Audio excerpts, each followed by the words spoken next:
맞이 특집 방송 시작하겠습니다. 새날 만에 아주 특별한 토론회, 광주 토론회 한번 해보겠습니다. 자, 세 분 소개해 드릴게요. 광기정 광주광역시장 나오셨습니다. 어서 오십시오. 네, 안녕하십니까. 오랜만입니다. 네, 어서 오시고. 그다음에 양부남 광주시당위원장 나오셨습니다. 네, 안녕하십니까. 그리고 광주 광산구 갑 국회의원 박균택 의원 나오셨습니다. 예, 안녕하십니까. 박균택입니다. 이게 명절만 볼 수 있는 그 광주 MBC에서나 보는 토론을 유튜브에서 하게 되는 광주 MBC 이런 거 안 해요. 네. 아, 그렇습니까? 네.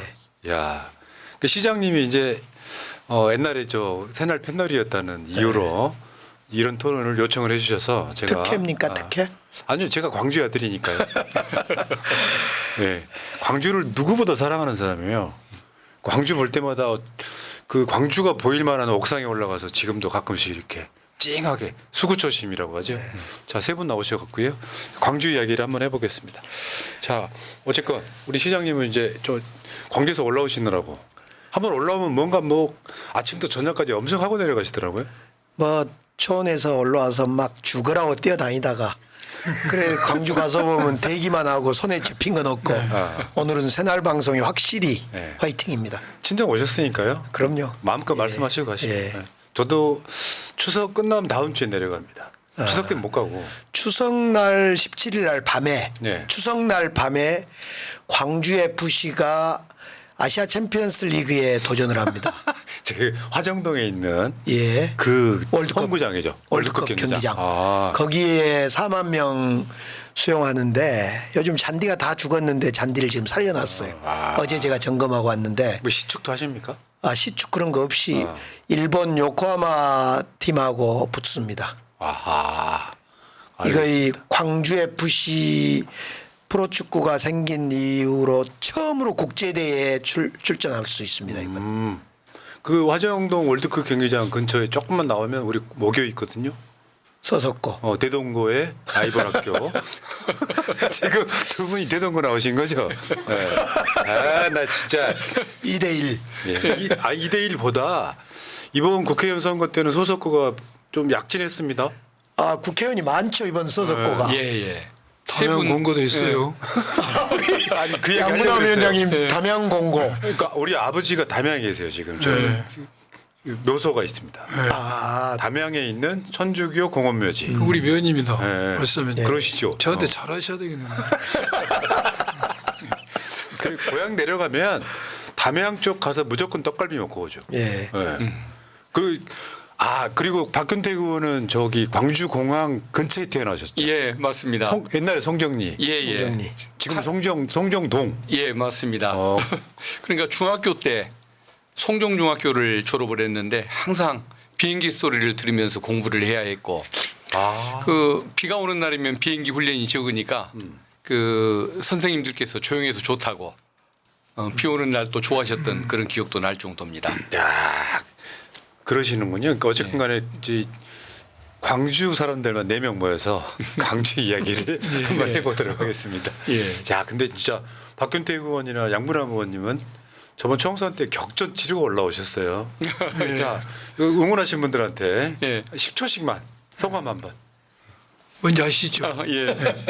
정말 부족 온 사람 너무 많은 애정을 가지고 지지해 주신 거 잘 알고 있는데 그 은혜에 보답하기 위해서 열심히 하고 있고 중앙 정치도 열심히 하려고 합니다만은 특히 우리 광주 특히 광산의 큰 현안 비행장 이전을 위해서 몸을 바쳐서 최선을 다할 각오를 가지고 있습니다. 감사합니다. 네, 법사위의 메시 진짜 잘하시더라고. 법사위의 이분을 메시. 그냥, 실제로 박균택 의원님은 예전에는 검사 아니었습니까? 근데 친정이었던 검찰 개혁을 누구보다 열심히 하는 양문남 위원장님도 검사였구나. 깜빡했습니다. 제가 알고 시장님 저도 좀 생각하세요. 죄송합니다. 편향으로 하시는 거죠? 그러니까 제가 알고 있기에 윤석열이 총장이 되고 나서 다 검찰 나오신 분들이잖아요. 예. 그러니까 검찰 기수로는 더 선배님들이시라. 예. 양문남 우리 의원님은 최근에 광주시당 위원장 되시면서 또 혈전 치르고 또 올라오셨어요. 예, 저는 전투를 2번 치렀습니다. 그래서 우리 서구울에 주민분들 또 광주시 전체 우리 10만 2천 당원 여러분께 감사의 말씀드립니다. 제가 열심히 해서 지역 의원으로서 시당위원장으로서 여러 가지 공약을 했는데 공약이 공수표가 되지 않도록 제가 최선의 노력을 다하겠습니다. 감사드립니다. 예. 그러니까 우리 양문환 의원님은 이제 불패 신화를 써가고 있어요. 근데 좀 있으면 참 알겠습니다. 실제로 선거에 한 번도 안 떨어졌습니까? 뭐 처음 나왔는데 뭐. 아니 저는 국회의원 처음 나왔을 때도 저는 떨어져 봤거든요. 예, 예. 처음에 떨어졌고 두 번째 떨어졌고 세 번째 돼서 내리 3선을 했죠. 예.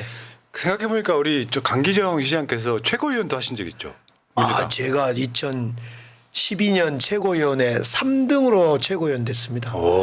성적 좋았어요. 그 뒤로 최고위원이 배출이 안 돼요. 그렇다고 봐야 되는데. 이제 여성으로 영양자원이 있었는데 그건 선거로 됐나? 제가 최고위원 될 때요 엄청났어요. 막 광주 전남에서 1등하고 전북에서 2등하고 제가 울산에서 3등 했던가 그리고 대전선가 4등하고 그때는 이제 막 그 매주 토요일 날 지금은 이번에는 중계를 안 해주던데 5시 반에 딱 생중계를 합니다. YTN 이런 데서. 그러면 성적이 쭈르륵 나오면 기성 언론에서 막 뒤집어집니다. 그래서 제가 1등부터 8명이 나오지 않습니까? 1등부터 8등까지 해봤습니다. 이야. 제주도에서 8등 했어요. 그러죠. 그대로 제주도를 제가 1년 동안 제주도 쪽을 쳐다보지도 않았고 제주도를 가지도 않았어요. 어찌 밉든지.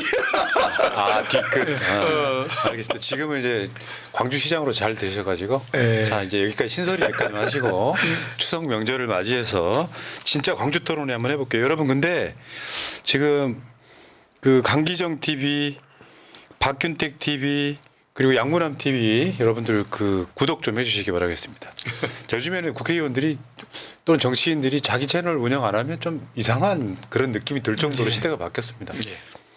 자 시작하겠습니다. 자 보니까 저는 이제 광주를 자주 안 가니까 잘 몰랐었는데 이 군공항 이전이 최대 현안이 됐더라고요. 그러니까 지금 이제 성정역 근처 그쪽에 옛날에 광주공항 소위 말하면 성정공항이 있었고 근데 그 군공항이 같이 쓰고 있다는 거죠 지금. 근데 여러분들 뭐 광주를 좀 아실지 모르겠는데 옛날에는 광주가 도청 소재지였고 도청 소재지가 무한으로 옮겨간 거란 말이에요. 광주는 다른 형식으로 발전을 하고 싶은데 군공항 때문에 발전이 저해가 된다 이런 이야기고요. 그 지금 화면에 저 사진 보시면 알겠지만 민간 항공기랑 군 항공기가 같이 쓰는 상태. 아직까지. 정확히 표현하면 군 공항에 민간 항공기가 임대에 쓰고 있습니다. 그러니까 저기는 무슨 일 있으면 군 공항이 먼저 이용되고 비행기에 이착륙을 하고 민간 항공기는 하늘에서 빙빙 돌다가 내립니다. 그러니까 저기는 군 공항이 주인이고 민간 항공은 거기에 얹혔습니다. 그래서 자꾸 이제 무안에서 민간항공기 무안으로 보내달라 이렇게 이야기하는데 군공항을 가져가지 않으면 민간항공기는 보내나 마나합니다. 그래서 지금 군공항이 중요한 겁니다. 그러니까 지금 민군공항 공항 무안국제공항과의 통합 이거 왜 필요한지 한번 설명 좀 해주세요. 세 분이 돌아가시면서 왜 필요합니까? 그냥 그대로 있으면 안 되는 거예요. 어떻게 시장님 먼저 하시겠습니까? 제가 그 비행장 소재지, 대표자니까 한 말씀 드리겠습니다. 네.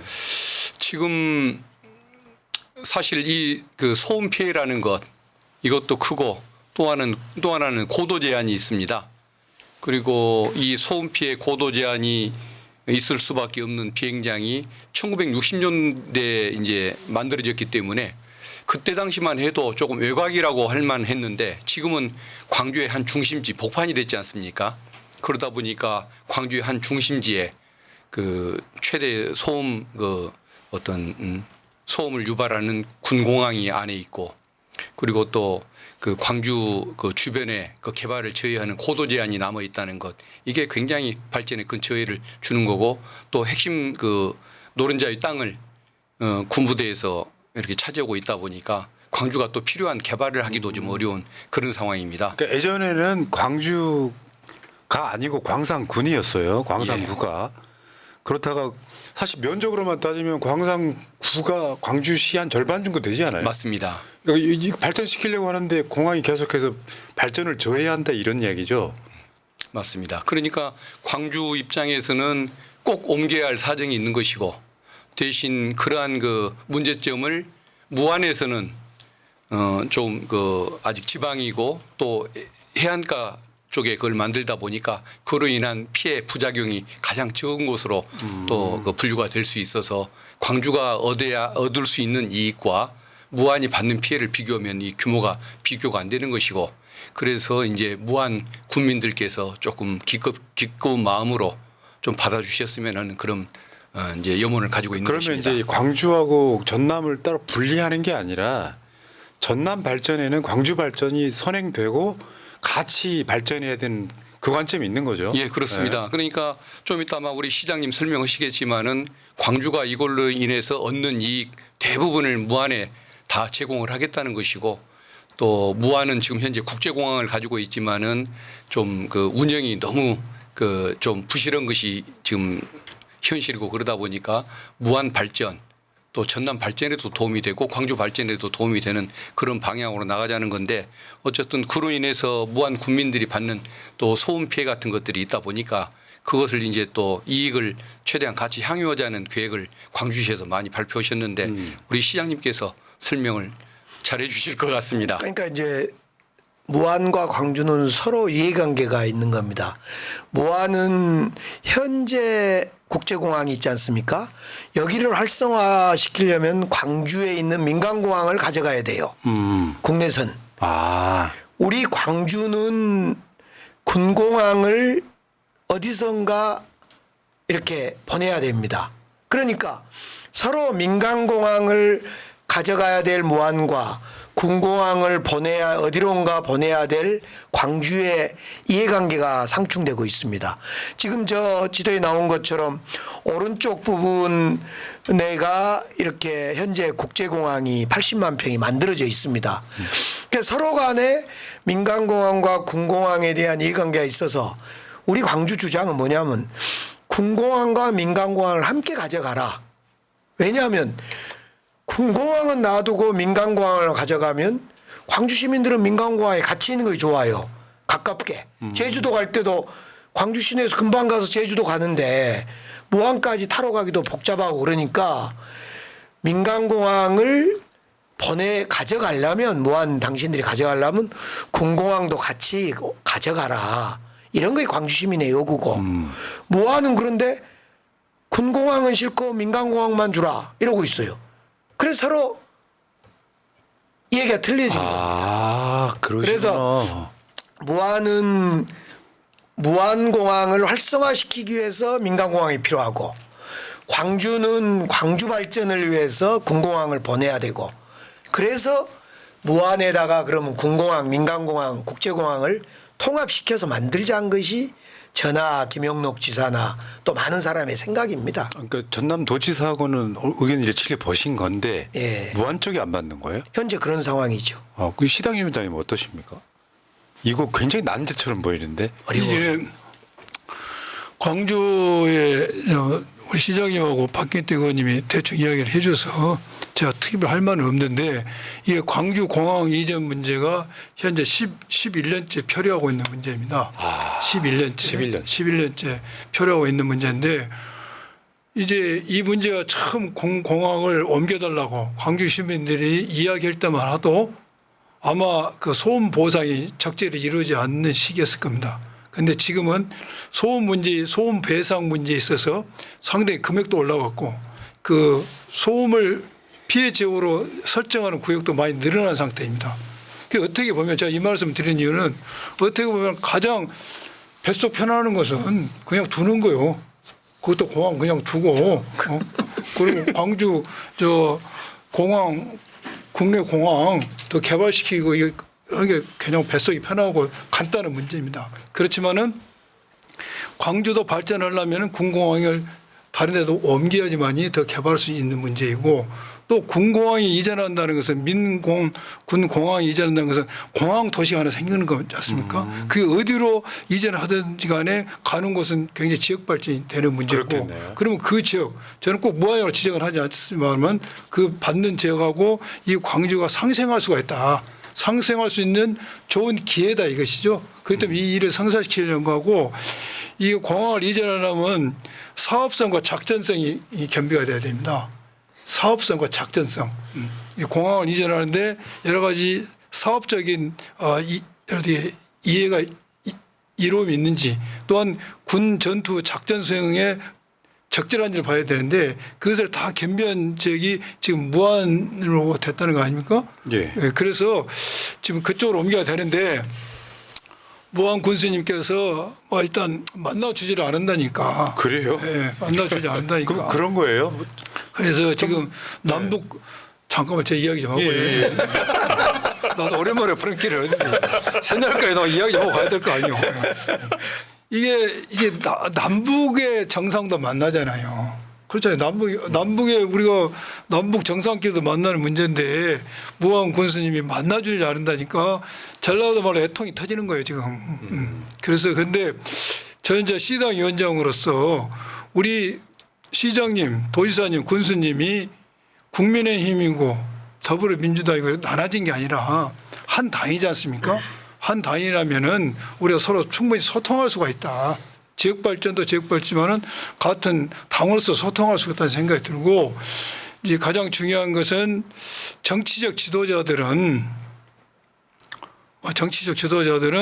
자기 행위에 대해서 늘 결단을 내려도 그 결단에 리스크가 따를 겁니다. 예. 그렇지만은 작은 이익에 우리 얽매일 게 아니라 뭔가 큰 이익, 진정으로 지역을 위한 게 어떤 것인지를 보고 용단을 내릴 수 있는 큰 통 큰 좀 결정했으면 하는 바람입니다. 지금 그쪽 국회의원이 서삼석 의원이죠. 네. 그러면 간단히 말해서 아예 안 받겠다는 아니고 좀 더 달라 이런 거 아니에요? 아니 서삼석 의원도 안 받겠다는 거예요. 왜요? 이유도 이유 좀 알려주세요. 이유를 만나서 여기 출연시켜서 이유 좀 알려주세요. 알겠습니다. 한번 노력해 보겠습니다. 왜냐하면 그게 제가 알고 있기에 이제 광주가 테크노밸리 계획이 있는 것 같아요. 네. 그러니까 우리가 저 판교처럼 네. 계획이 있는 것 같은데 군공항이 거기에 있으면은 쉽게 표현해서 지금 제 고향집 근처거든요. 상무지구가. 네. 근데 그 상무지구가 옛날에는 충장로에 있던 그 중심지가 옮겨간 거잖아요. 상무지구에 시청까지 있는 거죠. 그렇죠. 대략적으로. 네. 그럼 이렇게 해서 그 테크노밸리를 만드는데 군공항이 있으면 상당히 좀 저해를 받는다 이런 논리인 거예요. 이제 광주의 발전의 측면에서도 이제 볼 수 있는데 현재 이제 거기에는 소음 피해 보상을 한 4만 5천 명이 1년에 한 160억 보상을 받고 있어요. 소음 피해법이 통과돼서 가장 많이 받은 신분은 한 대략 1인당 70만 원 연간.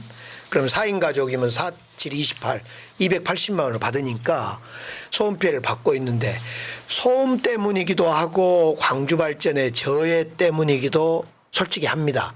근데 더 큰 문제는 민간공항이 무안에 있는 국제공항하고 하나로 합쳐져서 광주의 관문공항으로 커져야 됩니다. 그런데 광주의 민간공항을 무안으로 보내고 싶어도 광주 시민들 입장에서는 민간공항 보낼 때 군공항도 같이 좀 보내라라는 이야기예요.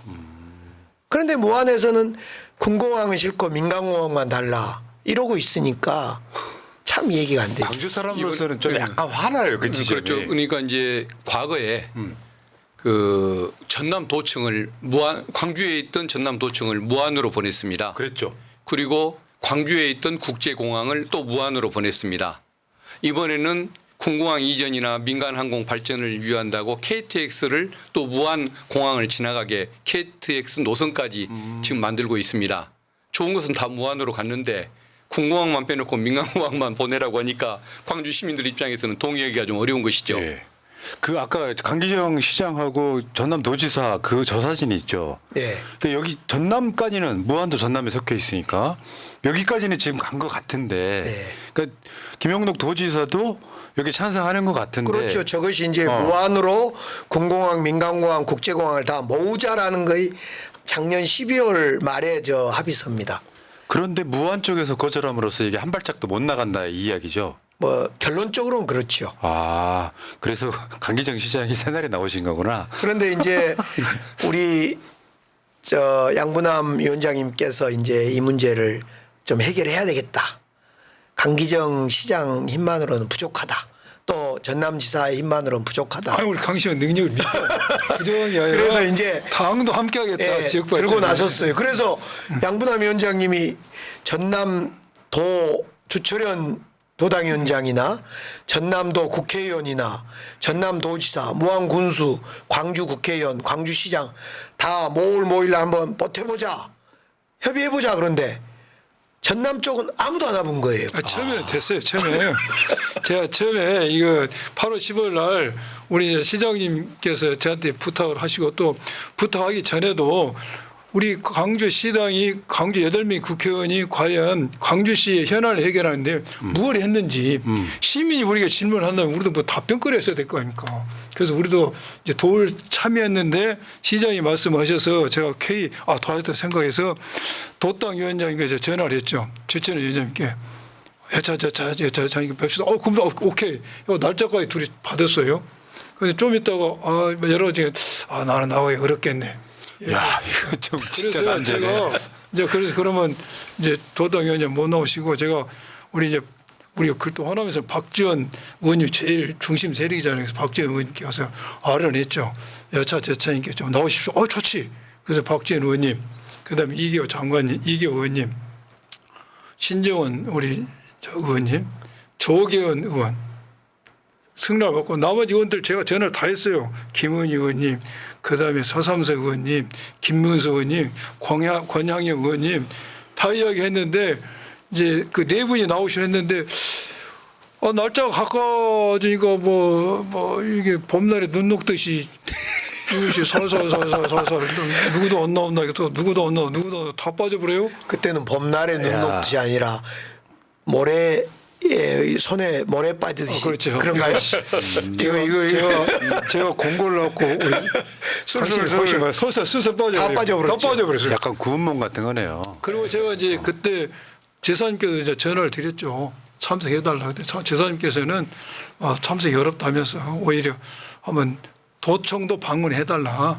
그래서 이제 우리 반쪽짜리 모임을 했죠. 그러나 많은 의견도 오고 갔고 그렇습니다.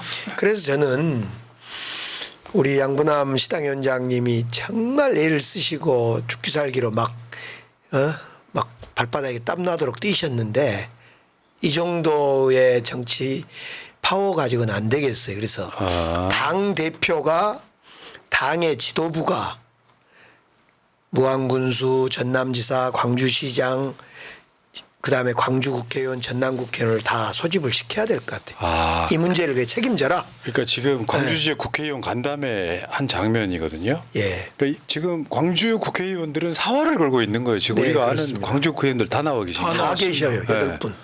그런데 전남 쪽에서는 물론 이제 무안 쪽이 아닌 분들은 사실 뭐 자기랑 별 상관없어 보이는 것 같고 무안 쪽에서는 제가 봤을 때는 광주시가 조금 더 많은 걸 주면 받지 않을까라는 생각을 조심스럽게 해봅니다만 그것도 안 하겠다는 거예요? 저희들은 줄 수 있는 걸 다 주겠다고 약속을 했어요. 돈이면 지원책이면 지원책, 뭐 소음 대책이면 소음 대책, 여러 가지 광주시로서는 줄 수 있는 걸 다 발표했죠. 아니 그러니까 예를 들어서 광주 올 사람들이 예. 무안공항을 통해서 광주를 올 수 있는 것이고 광주 전남은 한 묶음이니까 네. 광주가 뭐 테크노밸리든 뭐든 굉장히 발전을 하면 전남에까지 다 영향을 끼치는 상황 아니에요? 그렇죠. 근데 왜 여기 이거 제가 봤을 때 그냥 지역 이기주의 느낌 아직까지는 그런데요? 현재는 전혀 그러니까 이제 어떤 점이 부족하니까 그걸 채워달라라는 얘기가 아니라 그냥 군공항은 받을 수 없다. 이렇게 이야기를 하고 제가 뭐 이렇게 제 의견이 전남도나 무항을 확정적인 생각 아닌데 제가 이 행사를 주관하면서 저도 여러 군데 의견을 듣고 전화를 했을 거니까 그러면서 제가 느꼈던 점입니다. 확정적인 하지 않습니다. 첫째는 이제 광주 공항이 무안을 대상으로 이야기합시다. 무안을 이전이 되면은 법에서 줄 수 있는 모든 보상 당연히 이루어집니다. 다 해줍니다. 국가에서. 근데 그거 플러스로 플러스 알파로 광주시에서 1조를 주겠다는 거예요. 1조 원 돈을. 그게 뭐 대구에는 대구 때는 3,500, 이용수 집사는 4,500, 예. 여기는 거의 더블로 주겠다는 겁니다. 그런데 이 계산법이 차이가 있는 것 같아요. 광주시에서는 야 1조 원이나 내가 돈을 준다.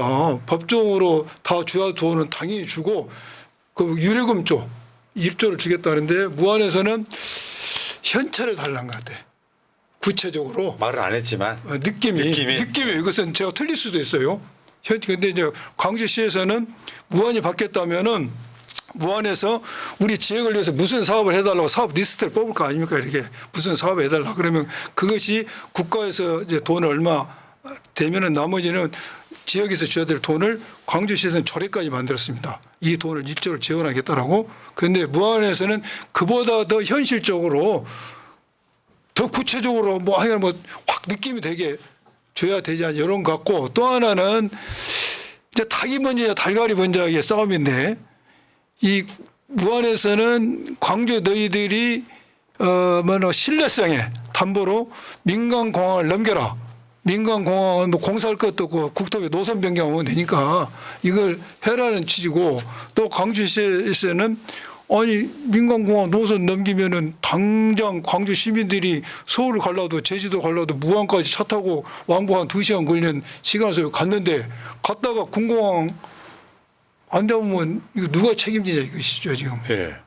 근데 광주시 입장에서는 아니 너희들이 지금 합동으로 받는다고 약속이 됐기 때문에 국가에서 돈 들여고 KTX가 인천공항처럼 무안에 내년 그러네요. 10월 달에 그 도착하게 되고 또 무안 공항 내 활주라든지 몇 조를 들여서 지금 장비 삭감까지 한 거 아니냐. 그러니까 당연히 내년 그 시점 내년 개통될 때까지는 이전 후보지 이를 너희들이 정해주면은 당연히 따라가는 거 아니냐. 그래서 이게 좀 고러한 싸움 같아요. 댓글창 보겠습니다. 그래요? 내 말이 틀렸나? 맞습니다. 그러니까 내 생각에 그러니까 상록수님은요. 광주 시민은 무안으로 민간 공항에 가면 불편한데 난감하네요. 그러니까 광주 시민들도 사실 바로 이 점이에요. 예, 예. 성정역에서 그냥 바로 근처에서 비행기 타면 되는데 다음에 이런 분도 있어요. 열심히 하자님께서는요. 좋은 것만 받아먹고 쓴 거 뱉으면 아니지 이렇게 말씀하신 분도 계시고. 무안이라는 거. 그러니까 그런 것 같아요. 그러니까 다 모든 걸 다 해주고 있는데 다 가져오는데 공공함만 우리 안 받을 거야. 그러니까 이제 광주 우리 국회의원님들 입장에서는 시장님 마찬가지고 답답한 상황이네요. 예, 그러니까 그 개인적으로 들어보면은 그 보상 액수에 상관없이 정말 시끄러운 건 무조건 싫다라고 그런 인식을 갖고 계신 분도 있는 것 그런 분도 같고, 있겠죠. 존중해야죠. 그다음에 좀 더 지원 액수가 더 높아야 하는 거 아니냐 이런 생각을 갖는 분도 계시는 것 같은데 상당수는 우리 양문남 의원 말씀하신 것처럼 그 과연 광주가 이거 1조 약속을 지킬 만한 재정적 능력이 되느냐, 이거 현찰도 아니고 이거 약속 불이행하면은 우리만 손해 보는 거 아니냐라는 이런 약간의 불신, 불안감도 좀 있으신 면이 있는 것 같습니다. 그래서 이번에 이제 대구 지역에서 그 대구 경북통합공항 이전법 거기에 그 재정 사정 그 부족한 부분은 국가가 정부가 지원할 수 있다라고 돼 있는 그 규정을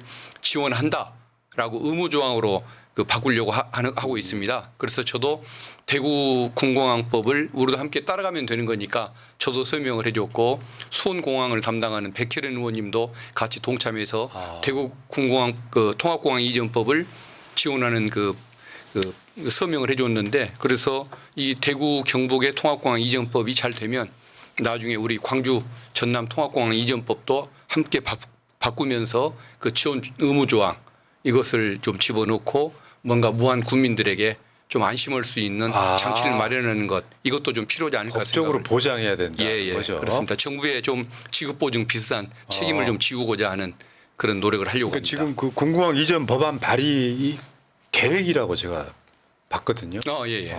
그렇게 해서 확실하게 보증해주면 예. 무한 국민들 입장에서는 예. 확실한가 보다라고 동의해줄 수 있다. 이게 예. 법이 방금 우리 박 의원님 말씀처럼 이 군공항 이전 법이 두 개가 생겼잖아요. 최초에 생긴 게 군공항 이전 및 지원에 관한 법률입니다. 그게 2013년도에 생겼어요. 최초에. 그리고 작년에 특정해서 광주 군공항 이전 및 종전 부지에 관한 법이 생겼는데 이 사업을 진행 양식 기부대 양이에요. 지어가지고 땅을 받는 건데 이 차액분에 대해서 국가에서 지원할 수 있다. 또 SPC 이 공사를 할 SPC에서도 융자할 수 있다라고 돼 있는데 방금 말 우리는 의무적으로 시켜야 된다는 것이고 제가 아까 제가 얻은 정보하면 구체적인 이야기 대가 그 부분에서 한 말씀 드리는데 또 광주시의 의견도 이해가 갑니다. 아니 구체적으로 주려고도 니들이 공항을 받는다고 승낙을 해야지만이 뭐 대화가 된 것이지. 아니 구체적으로 공항을 받는 승낙도 안 한 상태에서 뭘 구체적으로 주겠냐 이겁니다. 그러니까 이게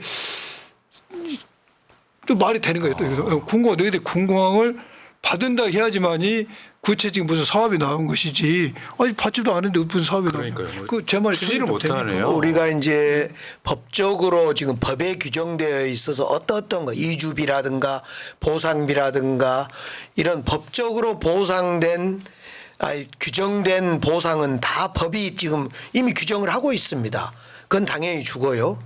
추가로 이제 광주시에서 추가로 지역 발전에 대한 어떤 그 해당 부지 옆에 또 그런 데의 부지에 대한 지원비로 대구는 3천억 가량 지원했습니다. 대구공항 지문기인데. 그런데 우리 광주는 지난 이용섭 시장 시절에 4,500억 정도 지원할게 범위에서 그런데 제가 좀 부족하다고 생각하고 최대한 이것저것 따져 묻고 계산해서 최대 1조 원까지 지원합시다 하고 구체적으로 다 밝혔습니다. 그리고 그에 대해서 신뢰할 수 없다 해서 시장 바뀌면 강기정 그만두면 어떻게 할래 그래서 그걸 조례에 만들겠다 이렇게까지 약속했는데 그냥 뭐 그에 대해서 그냥 아니다 그래요. 그리고 김영록 지사도 뭐 이야기만 하면 더 내놔라 그래요. 뭘 아니 광주에서 1조 이상을 어떻게 더 내놓습니까 그것을. 그러니까 지금 무안에서는 KTX 가져가고 민간공항 가져가고 군공항만 안 받겠다는 거죠. 무안 군수가요 저하고 대화하다가 제가 KTX를 지금 송정에서 목포까지 뚫고 있습니다. 2조 6천억 들여서. 아이고. 원래는 근데 반드돼야 되는데 무안공항을 거쳐서 가니까 구부러졌어요. 돈도 더 많이 들고 시간도 더 걸려요. 그러면 공항을 이용하지 않는 사람 입장에서는 돈도 더 들고 국가 돈도 더 들었는데 이거 공항 때문에 뚫은 거 아니요라고 했더니 무안 군수는 황당한 이야기래요. 이것이 우리 조우라고 뚫었냐 광주 시민 조우라고 뚫었고 국가가 그래서 내가 아니 그러면 무안공항을 살리자는 겁니까 말자는 겁니까 이런 이야기를 하죠. 그러니까 도청 가져갔지. 지금 민간공항 가져갔지. KTX 가져갔지. 방향성 그렇게 하고 있었는데 군공항만 안 받겠다는 거죠. 쉽게 표현하면. 그렇죠. 그래서 군공항이 안 간 상태에서는 광주 시민 입장에서 민간공항이 갈 이유도 없고 민간공항이 안 가면 무안국제공항은 활성화가 잘 안 될 거고 그래서 통 크게 무안공항이 활성화시켜서 함께 하자. 네. 알겠습니다. 그러면은 지금 윤석열 씨가 그 총선 이전부터 각 지역을 돌아다니면서 민생 토론을 했습니다. 근데 광주는 오고 싶지 않았는지 맨 마지막에 최근에 왔었죠. 우린 저런 걸 잘 안 다루기 때문에 잘 모르셨겠지만 근데 윤석열 와서 뭐라 그럽니까? 이거 분명히 의제로 나와 있었을 것 같고. 군공항을 끊임없이 우리가 의제로 좀 삼아달라고 요구했는데요. 끝내 안 삼은 거예요. 지난 총선 전에 광주하고 전남 민생 토론을 한날에 하자 그래요. 총선 전에. 나주에서 두 번 오기 귀찮다 이거죠? 두 번 하기 귀찮다. 그래서 내가 쇼하냐. 야 선거 앞두고 선거운동 아니냐 그러면 안 된다. 광주 따로 전남 따로 해달라 그랬는데 시간이 없어서 나주에서 광주 전남 한꺼번에 하겠다 그래요. 좋다 그러면 내가 한꺼번에 한 걸 동의를 할 테니까 군공항 이전 문제에 대해서 의제로 삼아주라 그랬더니 못하겠다는 거예요. 그래 그때 안 돼버렸죠. 진짜 지역 현안을 완전 생각하는 거네요. 그러니까 지금 그렇게 되면 아까 말씀 나온 이야기지만 다 민주당이니까 이재명 대표 차원에서 이 문제를 푸는 방법밖에 없을 수 있다 이런 거네요. 그래서 지금 양분남 위원장님이나 박균택 의원님 그리고 광주 의원님들은 죽뚱살뚱 해보려고 하는데 아이고. 전남이 안 움직이니까 이 방법은 해법은 아무리 봐도요. 저하고 김용록 지사님하고 손잡고 해볼라 해도 안 되고 김용록 지사님도 뭐 또 전남 의원들도 서삼석 의원 눈치 봐야지 누구 눈치 봐야지 안 되니 이재명 대표가 이 문제는 풀어야 됩니다. 180석을 갖는 민주당이 이런 거 하나 못 풀어주면 물론 쉽지 않은 문제일 수 있는데 대선 때는 뭐 표 얻겠다고 쇼핑몰 뭐 어쩌고 엄청 노력을 하더니 지금은 거의 관심이 없는 모양이에요. 그러니까 윤석열 대통령 냅둬 불고 일단은 거기는 우리 당 이재명 대표님께서 지난 대선 공약 때도 우리 광주 공공강 문제 해결에 대해서 관심을 갖겠다고 아마 말씀하셨습니다. 그래서 이 문제에 대해서도 제가 KBS에서 토론을 하자 해서 제가 주철은 도당 위원장님 같이 이제 토론을 했어요. 그런데 이제 저는 계속해서 약간 광주시의 입장을 대변하는 쪽이 되고 저 주철은 도당이면서 무안군을 대변하는 이제 발언을 서로 하다 보면서 제가 그때 그 이야기했습니다. 이거 당론을 정해야 된다. 당론, 그러니까 앵커가, MC가 당론을 정할 수 있습니까? 저한테 물어보더라고요. 정할 수 있죠. 같은 민주당 내에 있는 기관장 특히 정할 수 있습니다. 그러니까, 도당 위원장께서 그거 안 됩니다. 어떻게 당론을 정하겠습니까? 이 말씀하시더라고요. 근데 저는 당론을 정할 수가 없는가? 과연 그러면 중앙당에서는 지역 문제에 대해서는 모르쇠를 하는 게 정책의 방향인가? 저는 그렇게 생각하지 않습니다. 맞죠, 맞죠. 예, 얼마든지 우리 민주당 내에 다 기관장들이기 때문에 당 차원에서 조율이 가능하다는 생각이 들고 이것을 해놓으면 좋은 당에서 오히려 지방 정부 하는 일에 조정 통제한다는 어떤 리딩 사례도 될 것 같아서 당론으로 할 수 있도록 우리는 노력을 해야 된다는 게 제 이제 지론입니다. 예. 그 제가 오늘 오전에 시간이 좀 있길래요.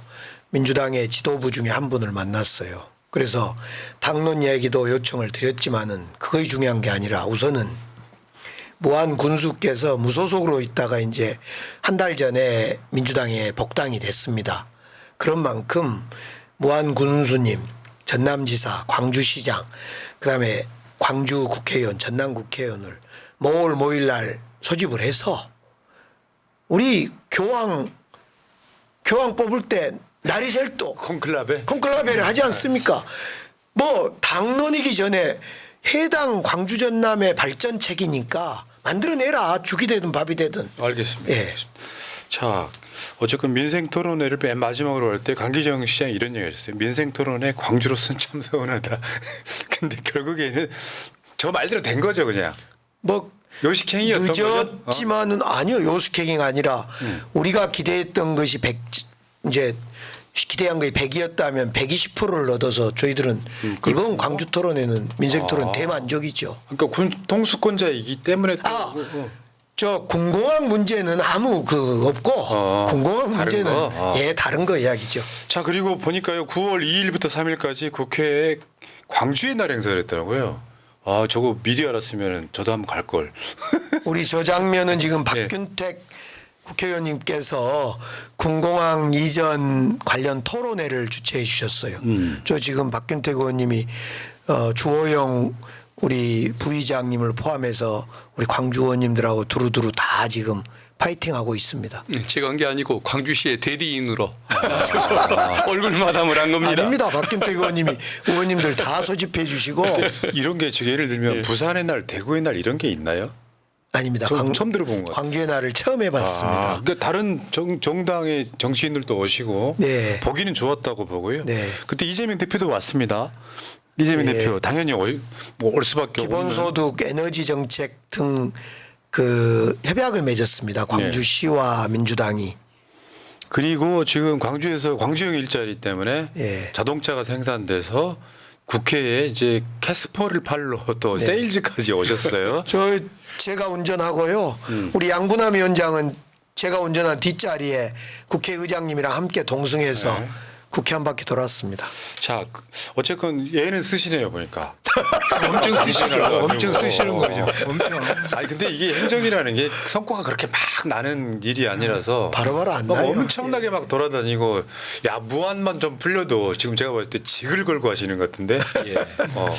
지금 이제 무한 군수님이 사실 뭐 훌륭한 분으로 알고 있는데 저렇게 반대를 하신 것은 뭐 저 아무래도 주민들의 반대율이 높기 때문에 그러시는 것 아니겠습니까? 근데 아직까지 그 주민들께서 이것의 상호간의 장단점이라든가 또 광주시에서 노력하는 내용 이런 부분들을 아직 구체적으로 인식을 못하고 시끄럽다라는 이런 그러네요. 반대 논리만 듣다 보니까 반대를 많이 하시는 것 같은데 차근차근 설명을 좀 드리고 이해를 구하고 그러다 보면은 찬성률이 높아지는 날이 올 것이고 그러다 보면 법도 바꾸고 또 무한 군수님도 마음을 돌리는 날이 올 거라고 믿고 예. 있습니다. 자 알겠습니다.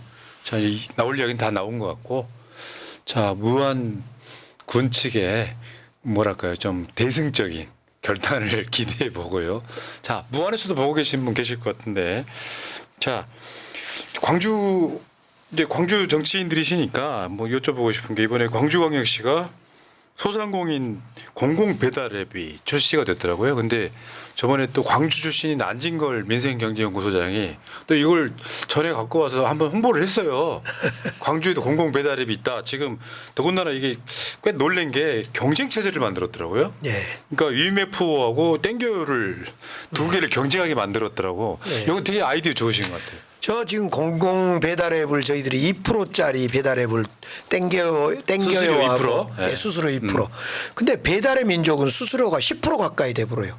그러니까 장사해가지고 10,000원짜리 팔아가지고요 수수료 땡기고 카드료 주고 재료대 주고 장사한 자영업자들이 제발 장사를 안 해야 산다 남는다 그래요.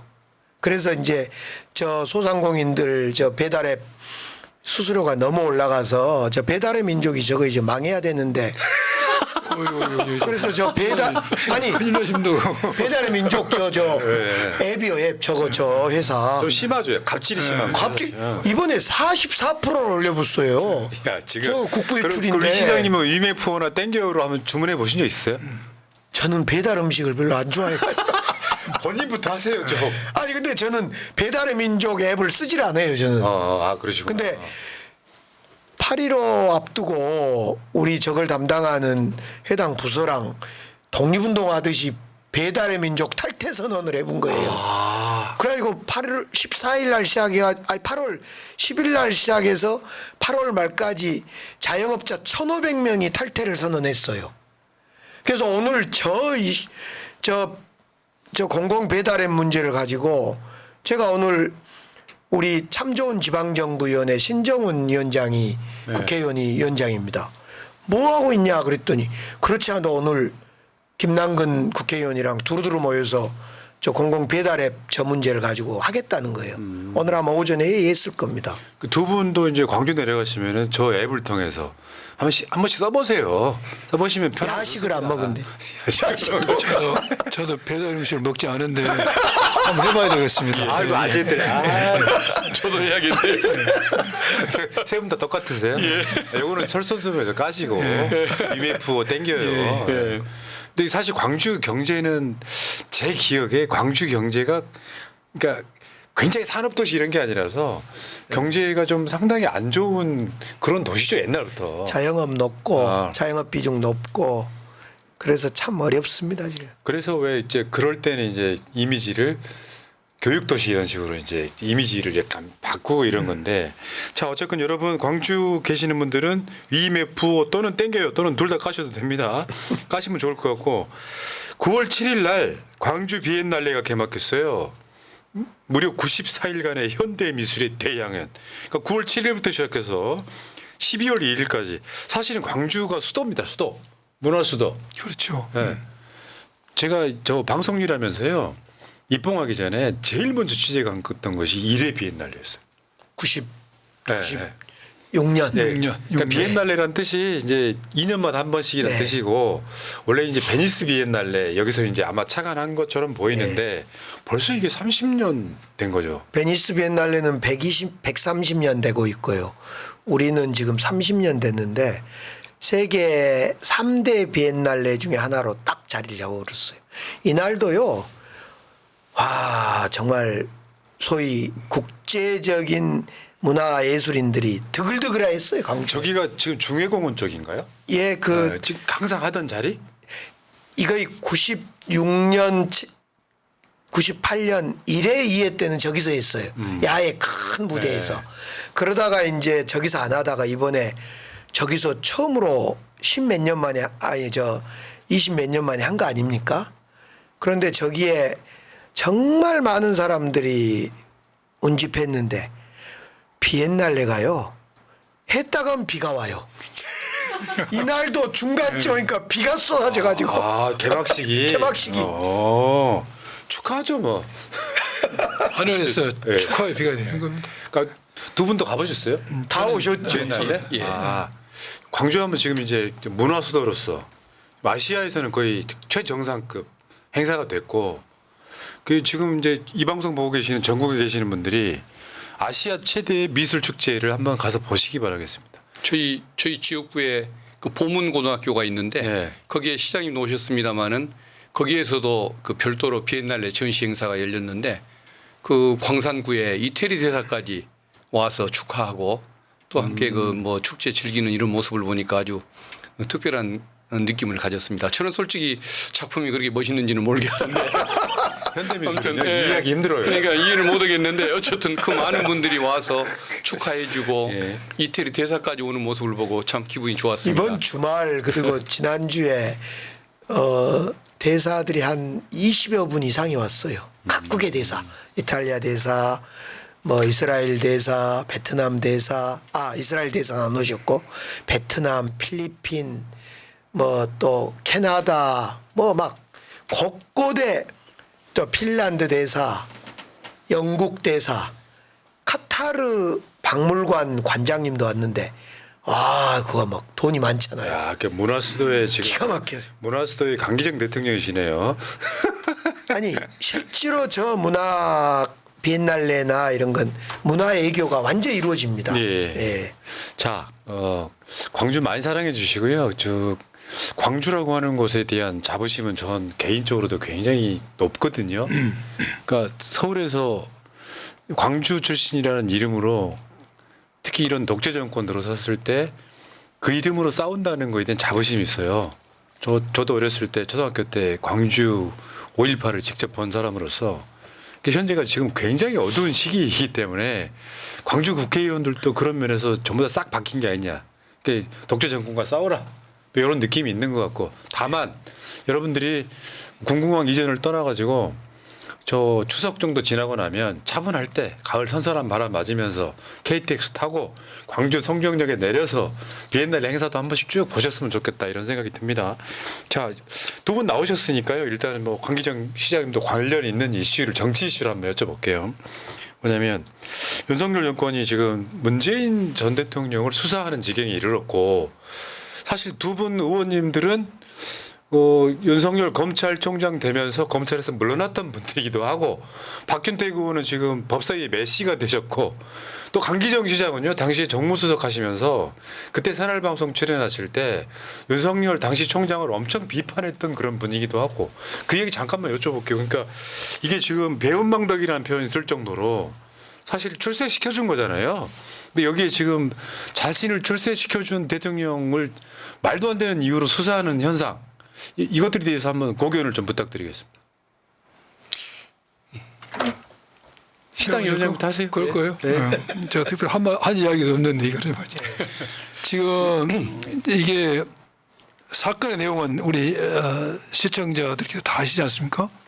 근데 법리적으로 뇌물죄가 절대 될 수가 없는 구조입니다. 이게 될 수가 없는 구조인데 왜 이런 수사를 했는가? 그건 뭐 다 아시죠. 전국 전환용이겠죠. 그리고 과연 이 수사를 하는 데 있어서 대통령 모르고 있는 것인가?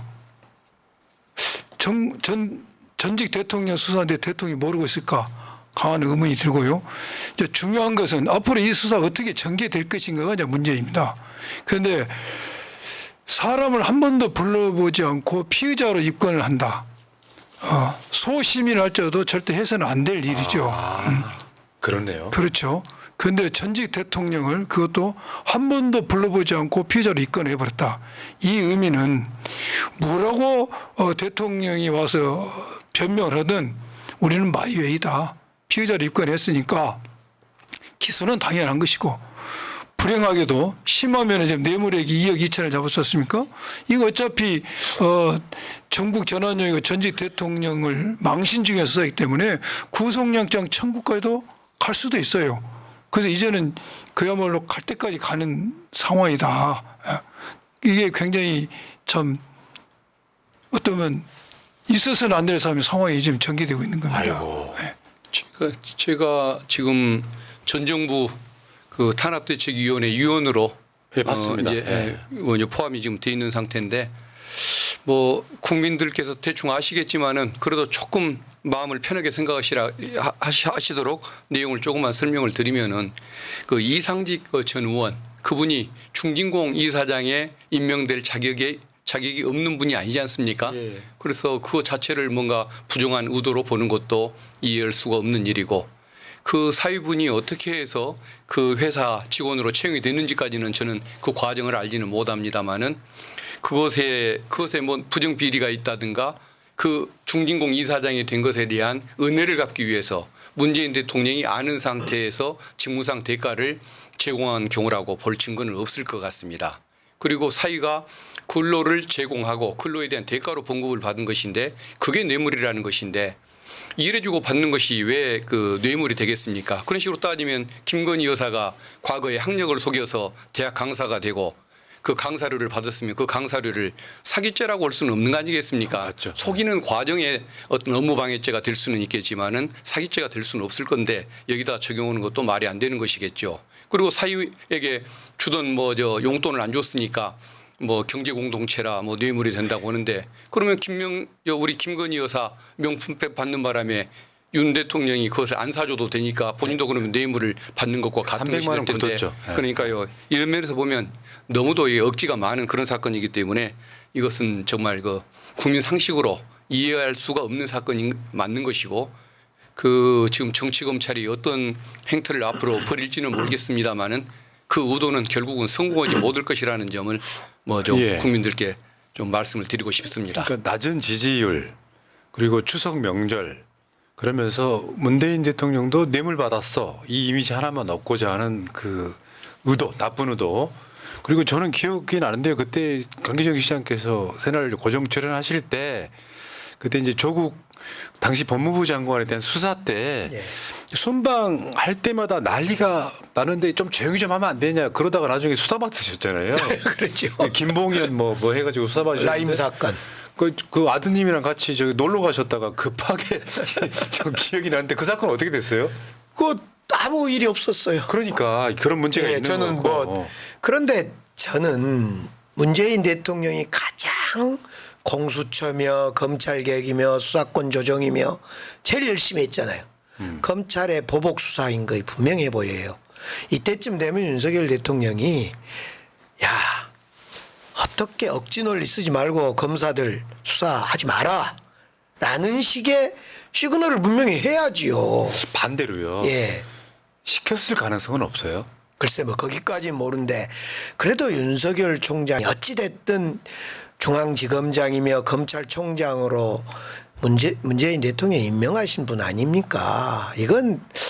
저는 이건 옳지 않다고 봐요. 그리고 저는 이번 사건을 보면서 가장 우려했던 것이 뭐였냐면 이거 이 문재인 세력과 이재명 세력을 갈등시켜서 나눠놓으려고 한 거 아니냐. 친문과 친명을 나눠놓으려는 거 아니냐.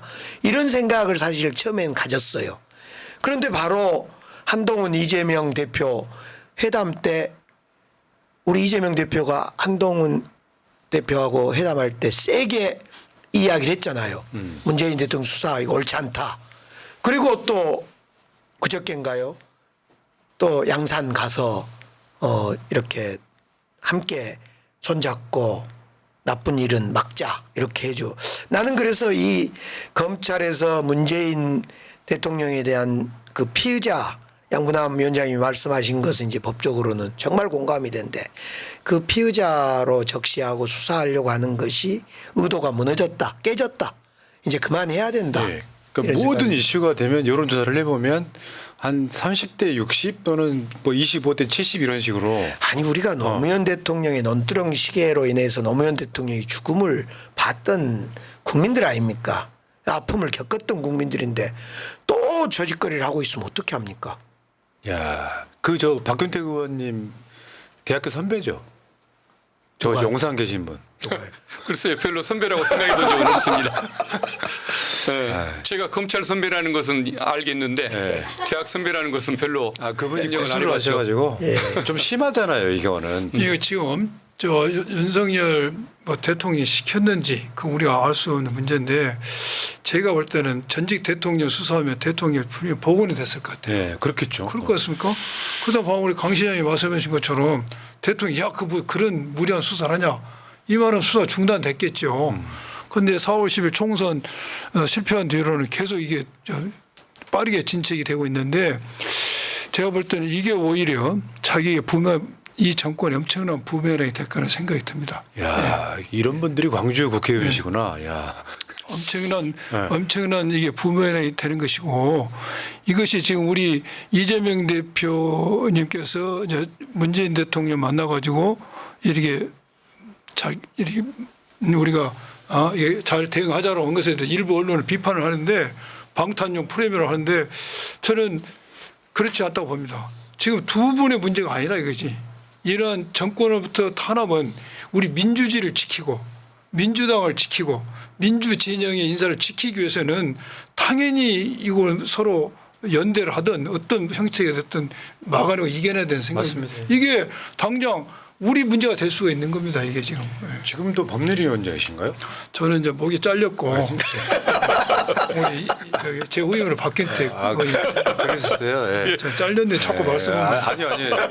프로필은 그대로 있길래. 그래요. 일부 이제 허위 경력을 지금 내세우고 있는 것 같은데. 그 바꿔 시당위원장으로 바꿔요. 광주시당 위원장. 양분남 의원님께서 생각보다 재밌는 분이시네요. 좀 무뚝뚝하신 줄 아니 알았는데. 공고를 졸업하고 고시를 도전했다는 것이 이게 좀 특이하지 않습니까? 예, 그러지 않습니까? 그러니까 뭔가 어쨌건요. 예, 어쨌건. 알겠습니다. 예. 자, 그러니까 지금 그들이 추석 밥상에 올리고 싶어하는 건 어떻게 보면 대실패했다. 예를 들어서 민주당에서 지지고 볶으면서 난 모르겠고 뭐 수사 따로 받으시오 이런 분위기가 아니라 이재명 대표랑 문재인 전 대통령 만나서 우리는 하나다를 외쳤고 민주당에서도 지금 전 정권 정치 탄압 대책위원회를 만들었고 여기에 이제 우리 박근택 의원님도 우리 법사위 메시께서 들어가셔서 열심히 해주시기 바라겠고요. 광주나 호남에 계시는 분들 입장에서는 민주당이 갈라지지 않고 딱 한 몸. 실제로 그렇잖아요. 노무현 대통령을 대통령으로 만든 지역이 광주 전남이에요. 다 아시겠지만 문재인 대통령 마찬가지고 이재명 대표도 마찬가지입니다. 그래서 저는 이제 사실 광주 전남 때문에 지역색은 민주당에서는 없다. 사실 지금 보면 민주당은 전국 정당이 돼버렸죠. 네. 알게 모르게. 우리 광주 시민들도 결국은 정권 교체를 해야 되고 정권을 잡아야 되고 그 정권을 잡는데 하나가 돼야 된다. 친문 따로 있고 친명 따로 있고 뭐 이러지 않기를 정말 늘 이야기를 합니다. 자, 그리고 하나만 더 짧게 해야 돼요. 지금 저번에 이재명 대표가 이제 보험료율 소득 대체율 이런 거 국민의힘의 안을 받아서 국민연금 이거 수용을 했었는데 그걸 거절하더니 윤석열 정권이 다시 안을 하나 내놨단 말이에요. 사실 지금 대한민국 사회에서는 굉장히 민감한 이슈고 근데 지금 이건 어떻게 보셨어요? 짧게 한번 인사 한번 들어볼게요. 소감을. 글쎄 그때 제가 이번 윤석열 정부 국민연금 개혁안에 대해서 제가 살펴보지 못했는데 제가 국회 12년 동안 있으면서 국민연금, 공무원연금, 기초노령연금을 다 제가 직접 다뤘던 사람으로서 또 연금 관련해서는 제가 그래도 한가닥 하는 사람이었는데요. 지난번에 우리 민주당에서 최종 이재명 대표가 받았던 마지막 그 연금법을 통과시켜 줬어야 됩니다. 소위 모수 개혁은 그 당시에 모수 개혁은 다음 국회 22대 국회 하더라도 그 지급률이나 이런 문제에 대해서 당시에 타협안은 받아줬어야지 한 단계 더 나갑니다. 그때 발로 걷어차버리고 이제 다시 어떤 안을 내놓으니 이거 지난할 겁니다. 지난해요. 결국에는 의아미가 되지 않을까요? 이거 쉽지 않은 문제잖아요. 글쎄 연금 개혁은 정말 동력이 필요할 때인데 제가 2015년에 공무원연금, 기초노령연금, 국민연금 이런 걸 해볼 때요. 연금이야말로 전 세계도 그렇지만은 동력이 없으면 할 수가 없습니다. 개헌하고 연금인데 개헌안 문재인 정부 때 내놓으니까 그때 국회에서 발로 차버려 가지고 통과 안 시켰습니다. 당시에 야당인 현 국민의힘에서 이번 연금안도 막판에 부정해 버려 가지고 안 돼 버렸지 않습니까? 야, 그러니까 이게 다른 표현으로 조삼모사라는 표현을 쓰더라고요. 이 연금 개혁이요. 이번에 저 모수 개혁과 구조 개혁이 있지 않습니까? 근데 이제 지난번에는 구조 개혁까지 같이 해야 돼서 차버렸습니다. 저쪽에서. 네. 근데 이번에는 정부에 내는 연금 개혁안에 가장 문제점은 세대 간의 차등을 준다는 거죠. 또 자동 안정화 장치에서 물가와 경제 성장에 따라서 지급하는 돈을 자동적으로 줄이는 겁니다. 이게 요점은 뭐냐? 재정 투자는 하지 않겠다는 취지예요. 정부에서. 이게 문제가 있는 겁니다. 지금. 알겠습니다. 자, 그리고 이제 추석이기 때문에 자, 세 분이 이제 나오신 김에 새날 나오셔가지고 뭐 지역 주민도 좋고 지지자분들께 추석 인사 짧게 하는 시간 갖고 이제 방송 마무리하겠습니다. 자, 시장님부터 하시죠. 이번에는 아프시면 정말 갈 곳도 병원도 마땅치 않으니까 아프지 마시고요. 건강하게 즐겁게 추석 되시길 바라고요. 우리 광주시에서는 또 의료 대책도 잘 해보겠습니다마는 그래도 아프시면 안 됩니다. 건강하게 즐겁게 추석 명절 세십시오. 우리 시당위원장님. 예. 즐거운 명절 보내시고 명절 때 많이 드시면은 배탈 나가지고 의료대원에 갈 병원도 없으니까 적게 잡수시고 이게 나라냐? 예, 이게 나라가 아니니까요. 예. 각자 건강을 잘 하셔서 행복한 추석 명절 되시길 바랍니다. 감사합니다. 박근태 의원님. 예, 정치적으로도 힘드시고 경제적으로 힘드실 겁니다.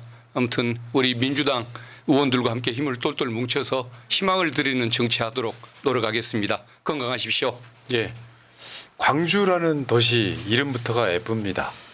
정말 5.18 등이 있지만 광주라는 도시가 저는 대한민국 역사를 살려왔다라고 생각을 합니다. 5.18만 있는 것도 아니고요. 그리고 광주라는 도시에 많은 관심 가져주시고요. 자, 광주뿐만 아니라 전국에 있는 모든 도시가 발전하는 그날까지 자, 그런 새날을 위해서 새날 방송에서 특집 방송 했다는 말씀 드리고요. 세 분 고생하셨습니다. 다음에 또 뵙겠습니다. 고맙습니다. 예, 감사합니다.